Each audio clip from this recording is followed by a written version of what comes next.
Alors après, dans cette physiologie du muscle, il y a aussi des autres formes d'économie. Quand je répète plusieurs fois un mouvement, je vais améliorer ma performance. Parce que, c'est un autre schéma, c'est un peu plus compliqué. C'est celui-là. C'est celui-là, voilà. Il y a encore plus petit. Je ne sais pas agrandi Pas tout,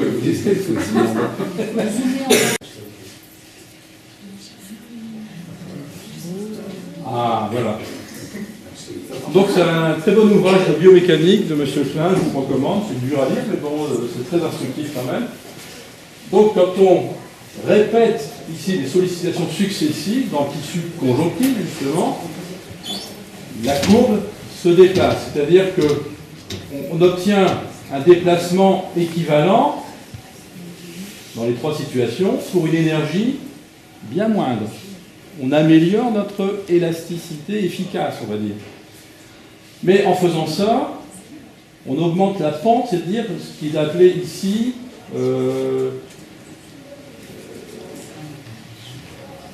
la résistance au mouvement.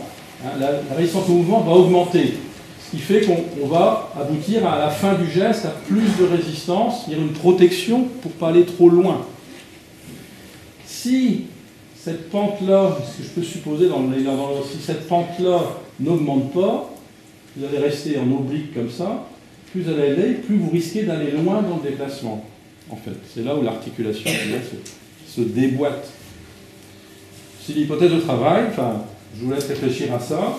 Hein, il me semble bien que biomécaniquement, on a déjà des arguments pour penser que cette anomalie d'étirabilité, tout compte fait, hein, qui fait que ça ne protège plus nos articulations. Hein, alors qu'au mieux, ça devrait nous améliorer, nous rendre plus performants. Hein, alors c'est ce qu'on ressent quand on fait la rééducation proprioceptive, ce qu'on appelle le frein de mouvement. Le fin de mouvement doit être normalement élastique et progressivement de plus en plus dur, mais pas brutalement arrêté. Or, c'est pas ce qu'on ressent forcément quand on examine. On a l'impression que ça s'en va dans le muscle. Hein, il n'y a plus d'arrêt. Avec le fait, enfin, je parle pour mon cas, j'ai l'impression d'être moins élastique qu'avant. Enfin, cela dit, je touche encore jambes tendues, les mains par terre, mais je ne peux plus, enfin bon, c'est pas non plus une recherche encore, poser mon pouce sur le bras, alors qu'avant, j'ai l'impression que toutes les luxations que j'ai eues ont d'un côté renforcé les articulations. Est-ce qu'il se crée une espèce de gaine ou je ne sais quoi qui protège quand on a mal et qui maintient, qui empêche... Alors, je pense qu'effectivement, la répétition des phénomènes douloureux suite aux luxations a créé une mise en tension excessive musculaire cette fois-ci. Et c'est ce qu'on observe surtout dans les chaînes antigravitaires, dans les mollets et sous le pied. Les chaînes antigravitaires qui utilisent... gravité terrestre, on la vit tous les jours, forcément, sauf sur la Lune. C'est la pesanteur. Donc la pesanteur fait que notre tonus de posture, qui est une obligation, il n'y en a plus quand on est dans le sommeil paradoxal. Tout est nous, sauf les yeux. Mais le tonus de posture, obligé, commande notre motricité. On n'a pas de motricité possible si le tonus est nul. Il faut un tonus réglé par la moelle épinière. Et une boucle réflexe. Bon. Ce tonus, qui est dans un contexte douloureux, va vous amener à vous crisper davantage. Je pense que vous avez mal vécu les 2 jours de verglas du week-end dernier, samedi, dimanche. J'ai une patiente qui m'a téléphoné lundi en urgence. Est-ce que je peux vous voir? J'ai dû passer à l'urgence de Roubaix parce que je ne pouvais plus bouger. Et je lui ai dit, vous êtes sorti faire vos courses? Ah bah oui, forcément. Ouais, c'est le verglas. C'est suffisant. Hein. Le peu de réserve qu'elle avait, elle l'a épuisé tout de suite. Moi-même, en marchant, je m'étais rendu compte qu'au bout de 5 minutes, c'était dur de marcher sur la glace. On fait le fanfaron en se disant, je ne vais pas me casser la figure, je rigole. Vous voyez, mais ça vous use en termes de tension musculaire. Mais cette tension musculaire, elle reste. Les patients que j'examine allongés sur la table, je les mets en confiance, en principe, ils sont détendus. Eh bien, pas du tout. Quand on palpe les muscles en profondeur, on retrouve les contractures dont ils n'ont pas confiance. Et une fois qu'on a le doigt dessus, oula, ils ont confiance. Là, ça fait très mal. Et ces contractures vont donc, je vous disais, gêner le mouvement. le mouvement dans disons, dans sa trace, dans sa direction, il n'y a pas la balance, agoniste-antagoniste, mais également le mouvement dans sa coordination, je dirais, longitudinale. Tout ça est mal réglé. Résultat, il suffit, j'ai pu observer que en mettant une pression continue, au début ça fait mal, hein, c'est vrai, 1 à 2 minutes, et il n'y a pas de bleu, hein, j'ai jamais... pas trop fort. Une pression continue 1 à 2 minutes, le muscle va se relâcher spontanément, et même à tel point qu'il va se mettre à battre. Pas battre à la fréquence cardiaque. Ce n'est pas le muscle cardiaque qui est derrière ça. C'est le muscle qui lui-même a un rythme, je dirais, pulsatif. À quoi ça sert, je ne sais pas. Ce n'est pas dit en physiologie. Dans nos ouvrages, on n'en parle jamais, on n'en parle pas. Et pourtant, maintenant, ça fait des années que je le fais. Quand on met les doigts sur un muscle contracturé, il ne bat pas. Quand il se relâche, juste en appuyant sur la zone. Voilà. C'est vrai pour les muscles lombaires, c'est vrai pour les muscles périphériques, les muscles battent. Maintenant, il faut faire la preuve. Et mesurer ça, je n'ai pas d'idée. Pas physiologique. Mais pourtant, il y a un battement. Moi, je considère que la circulation générale qui apporte les nutriments, c'est effectivement le cœur, les vaisseaux. Puis, il faut arriver à la gare, vous n'êtes pas chez le boulanger. Il faut y aller avec l'autobus. Et donc, je pense que ces nutriments, au-delà du capillaire, ont besoin de progresser dans le tissu de soutien. Et je pense que c'est cette pulsation musculaire qui doit faire. Est-ce que la médecine chinoise s'intéresse à ça? C'est shiatsu, et oppression qui prennent pour les différents organes. Voilà, ils ont de bonnes raisons. Ils ont de bonnes raisons. Donc, cette nouvelle, je dirais, notion ici est importante à connaître. Vous souffrez de restrictions parce que vos muscles, au fur et à mesure, se crispent. Et de plus en plus. Donc il faut lever. La respiration proprioceptive ne peut pas se faire si on est dans un contexte aussi crispé que douloureux. Encore une fois, il faut desserrer les freins à main, si on veut avancer. Dernière constatation, Kabat a bien décrit des diagonales, il décrit aussi de façon séparée des diagonales de tête, de cou, de tronc. Kabat est un auteur américain. C'est en fait un kinésithérapeute, psychothérapeute américain qui a inventé entre les années 45 et 50, qui a filmé des athlètes olympiques. En copiant les mouvements des sportifs au départ. Pour rééduquer les gens paralysés, les organisations. À l'époque, c'était les polios. Pour essayer de reproduire le mouvement. Et puis, toi, tu le pratiques beaucoup. Je pratique que du Kabat, pratiquement. Donc, c'est l'analyse du geste dans ses composantes hélicoïdales, on va dire. Notre cerveau commande non pas des muscles, mais commande des vecteurs direction et vitesse. Notre cortex. C'est-à-dire que pour chaque articulation, j'ai décidé là que c'était par là que j'allais aller. C'était plus ou moins fort. Mais le cerveau n'a pas d'autre représentation que ça. Il y a une représentation vectorielle articulaire. Et toutes les articulations vont s'enchaîner pour aller où je veux aller. Et à chaque fois, ce sont des vecteurs direction-vitesse. La moelle épinière s'arrange, elle, par somatotopie, c'est-à-dire représentation de chaque segment articulaire, s'arrange pour organiser les agonistes, les antagonistes, les inhibitions. Enfin bref, si je veux aller là, il ne faut pas que je me retienne là. Les muscles qui vont dans un sens, dans un autre. Il ne faut pas que j'aille à U et à dire en même temps. Or, malheureusement, c'est ce qu'on constate. On va à U et à dire en même temps. Résultat, on se fatigue. Donc, cette difficulté de geste hélicoïdal, elle est rapportée, dans notre expérience, à une difficulté d'organisation de la colonne vertébrale. Tous nos gestes s'appuient sur la colonne. Bon, ça, c'est pas dans Kabat. C'est pas écrit jusque-là dans cette description. Enfin, le docteur Mal, ils m'ont fait Kabat, K-A-B-A-T. K-A-B-A-T. Et donc, chaque geste va s'appuyer sur la colonne. Si je veux lever mon bras là-haut, je ne vais pas rester penché. Je ne vais pas y arriver. Il faut que je redresse ma colonne. Ce geste-là, qui va d'ici à là, s'appuie spécifiquement sur la 5e lombaire. Par contre, si je veux baisser, si je veux faire ce geste-là, il faut que j'arrondisse ma 3e dorsale. Si je reste raide dans mon dos, je ne vais pas y aller par là. Donc il y a un lien mécanique, on va dire, et neurophysiologique, encore une fois. La geste va se préparer par une adaptation posturale. Se prépare. C'est-à-dire que si je veux mettre mon doigt là, déjà, inconsciemment, mon système nerveux a organisé le placement de mon dos. Si le placement de mon dos est déséquilibrant, j'aurais déjà mis mon pied en arrière pour pouvoir réaliser mon geste. Donc toute cette organisation involontaire, cette fois-ci, posturale va dépendre du placement possible de mes vertèbres. Or, on l'a vu tout à l'heure, les vertèbres se placent grâce à des petites articulations, les zygapophyses. Là, c'est le capandule. Il y a du capandule. Il y en a, tu veux que je sorte? Oui, si vous voulez. Ça, c'est pas besoin. Si, on peut même le dire maintenant. Oui, parce qu'après, on change de registre. support.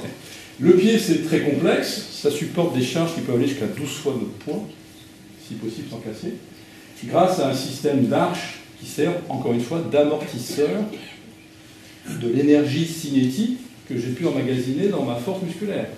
Et pour ça, il faut avoir l'élasticité pour faire de l'énergie cinétique.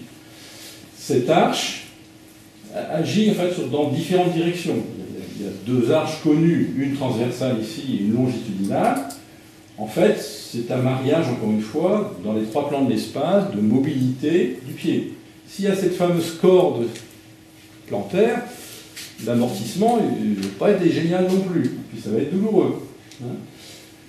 Les os de la cheville, le tibia, l'astragale et le calcanéum ont des axes qui ne se chevauchent pas, qui ne se rencontrent pas. Donc il y a un couple de torsion qui se fait. Ce couple de torsion est réglé ou assisté par deux muscles essentiels qui sont le jambier postérieur ou tibial postérieur, maintenant, qui passe en deux dents de la cheville, et le long fléchisseur de l'hallux, qui sert également en deux dents, jusqu'au l'hallux étant le gros orteil. Et ces deux muscles, quand on les examine, ils sont pratiquement toujours contracturés. C'est-à-dire que le système, soit sous la plante du pied, soit à la cheville, ne peut pas assurer un amortissement confortable. Et donc, si vous multipliez les pas, ou mon pied, ça va faire mal. D'où la nécessité de stabiliser, de vaincre ce couple de torsion autrement que par ces muscles. Ou alors, il faut préparer ces muscles. Il faut, encore une fois, se préparer à la marche, petits étirements. Ça peut marcher aussi. Moi, je trouve que la digitoponcture marche très bien. À la limite, on pourrait presque le faire soi-même, ça. S'appuyer sur les points qui font mal et puis attendre que ça se passe. 2 minutes, c'est suffisant. Donc voilà pour le système d'amortissement du pied. Mais nos genoux, pareil, quand on descend, on est en excentrique, c'est-à-dire le muscle résiste à un allongement. Voilà. Mais si l'élastique ne tient pas, le muscle il doit réagir, puisque l'élasticité n'est pas amortie. Et donc, effort supplémentaire. Vous n'êtes pas vraiment en excentrique. Élastique. Puis la hanche. Même chose, les grands muscles biarticulaires, le jambier, droit fémoral. Tout ça, ça assure l'amorti élastique. Pas si élastique que ça. La sacroiliaque. Combien de fois vous bloquez les sacroiliaques? La sacroiliaque, c'est des gros ligaments, les ligaments iliotubéral et ischio-sciatique. Et bien, ces gros ligaments, ils ne font pas leur rôle. Qu'est-ce que font les muscles derrière? Les muscles piriformes, enfin pyramidal, le fameux syndrome du pyramidal, vous connaissez tous. Alors, ça peut être plus loin que le pyramidal, l'obturateur interne. Avec d'autres soucis, l'obturateur interne. Il vient du petit bassin, l'obturateur interne. Donc, quand vous avez mal à la fesse, vous pouvez avoir aussi mal où je pense. Et donc, là, c'est autre chose. Et donc, surtout en restant assis longtemps. Eh bien, ces muscles vont réagir au manque d'élasticité des gros ligaments, je dirais, d'amortissement. Et en conséquence de quoi, ils vont être surmenés, ils vont être fatigués. Douleur de la fesse, douleur obturatrice, autre muscle psoas, même chose. Donc tous ces muscles-là, à force d'être hyper sollicités, même dans l'amorti, vont créer des douleurs. Et donc ce système d'amortissement, il remonte grâce aux courbures vertébrales jusque le cou. Les courbures vertébrales, si elles sont souples, ça va. Si vous êtes organisé avec une colonne rigide, ça n'amortit plus non plus. Boum, boum, la tête. Alors après, on ne sait pas trop ce qui se passe dans la tête. Donc, ça n'amortit pas bien. Il y a des vestibules aussi. Voilà. Alors le problème de l'équilibration dans tout ça, c'est que vous êtes censé, à partir du sol, de la réaction antigravitaire, le poids sur le pied sur le sol, vous avez une poussée. Cette poussée verticale, elle doit rencontrer l'organisation descendante de l'équilibre qui nous vient des yeux, des vestibules, du cou. Si les deux ne se rencontrent pas, vous n'êtes pas à l'équilibre. Ce qui va se passer, on va se bloquer, parce que sinon, Ça va pas. Ah oui, je me bloque une heure comme ça, ça va pas non plus. Hein. Donc ces blocages vous permettent de rattraper des déséquilibres. L'ostéopathie, on vous débloque. Ah oui. Attention, ça ne tient plus là, puisqu'on n'a pas réglé le couple. C'est plus face à face, c'est toujours décollé. Il faut donc réajuster les informations qui viennent du bas et celles qui viennent du haut. Alors le haut, principalement le cou. Parce que vous n'avez pas tous des vestibules malades, mais enfin, on se pose la question. Ils sont très réactifs. Voilà. On bouge la tête, il y a des vertiges paroxystiques, mais voilà. Ils sont très réactifs. Donc s'ajuster, trouver de l'équilibre, c'est aussi dans l'empilement des vertèbres, quelque part. S'il n'y a pas ce joint opposé, je n'ai pas l'équilibre. Et si je n'ai pas l'équilibre dans ma vertèbre des 10, je ne vais pas pouvoir faire ce geste-là normalement. Parce que ce geste-là, d'enjambement, s'appuie sur des 10. Si j'ai une des 10 bancale, ce geste-là va être bancal aussi. Et c'est vrai pour chaque geste qu'on va pouvoir faire. Kabak, on a défini 12, c'est suffisant. C'est notre do, ré, mi, fa, sol. On peut faire les harmoniques qu'on veut avec tout ça, mais si on n'a pas do, ré, mi, fa, sol juste, le reste ne va pas être juste. Hein. Alors, je n'ai pas l'oreille absolue, mais dans le geste, c'est pareil. Les 12 gestes principaux, 10 olympiques, on va dire, hein, ici, là, ils doivent être bons. Alors, ce petit schéma de Kapanji, qui a tout dit déjà, on n'a pas de juge, on ne peut pas le passer comme ça, j'essaie de le retrouver. D'accord. Je pense que je l'ai sur le... Accorde une grande importance à la 3e vertèbre lombaire. C'est-à-dire que notre colonne est mobile grâce aux vertèbres lombaires, justement. Mobile dans la flexion, l'inclinaison. C'est pas lui. On peut laisser. C'est Kapanji. C'est Kapanji aussi. Donc, ces vertèbres sont mobiles parce que articulées. C'est une facette articulaire qui va s'emboîter avec celle du dessous. Avec des orientations définies. Disons qu'à 13 ans, nos facettes ont pris la direction que notre croissance leur avait donnée. Notre croissance, c'est notre habilité gestuelle, justement. On définit notre structure osseuse par notre biomécanique. Si je fais tout le temps du tennis avec mon bras gauche, j'aurai un gros bras gauche, et puis pas un gros bras droit. Ben, pour la colonne vertébrale, c'est pareil. Si je sollicite ma colonne de travers, je vais partir de travers. J'aurai une vertèbre qui ne va pas être symétrique. Et ça, c'est jusqu'à 13 ans. Après, c'est foutu, trop tard. Donc, apprenons à redresser nos enfants, et ça ne marche pas en disant tiens-toi droit, attention, c'est pas comme ça que ça se fait. Donc, nos articulations, grâce à des petits muscles, qu'on a représentés ici, vont orienter nos vertèbres. Et pour ça, il faut que notre disque ici, qui est un ligament principal des vertèbres, soit bien épais, avec la petite bille ici, le nucleus pulposus. Cette petite bille, si elle est assez épaisse, va répartir les pressions vers le tissu élastique. Ah tiens, encore un. Ce tissu élastique vertébral va amortir, pas de chance, va amortir aussi les vibrations. Et donc, problème, c'est beaucoup de contraintes mal amorties, puisque un tissu qui ne retient pas l'eau, pas bien l'eau, j'imagine, mais je n'ai pas de preuve pour ça.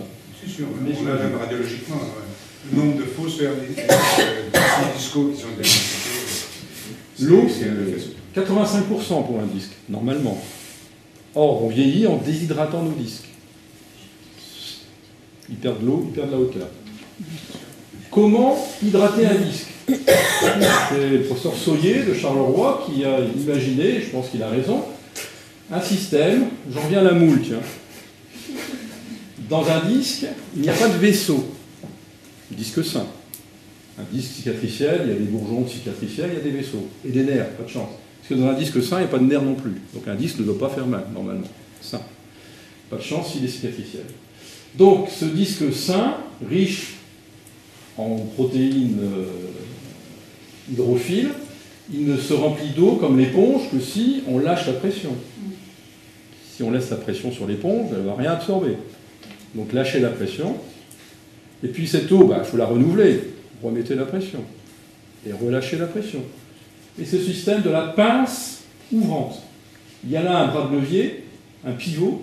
Vous pincez par les muscles arrière, parce que les muscles sont en arrière en fait sur la colonne vertébrale. Vous pincez les épineuses, vous ouvrez les disques. Dépression. Voilà. Vous hydratez, comme les moules, vous hydratez votre disque en ayant une bonne fonction articulaire et musculaire. Et si vous avez des muscles crispés parce que vous étiez bloqué, eh bien, qu'est-ce qui se passe avec le temps? Votre disque, là où vous étiez bloqué, va se déshydrater. Et pour ce qui est de bouger après, sortir du blocage, puisqu'il n'y aura plus de pivot suffisant. Donc il ne faut pas rester dans un blocage. Il faut vite se débloquer, sinon on crée des légas tissulaires, discaux, et ça se voit très bien quand on regarde des radios, même en dorsale, on voit des pincements là où on trouve un blocage clinique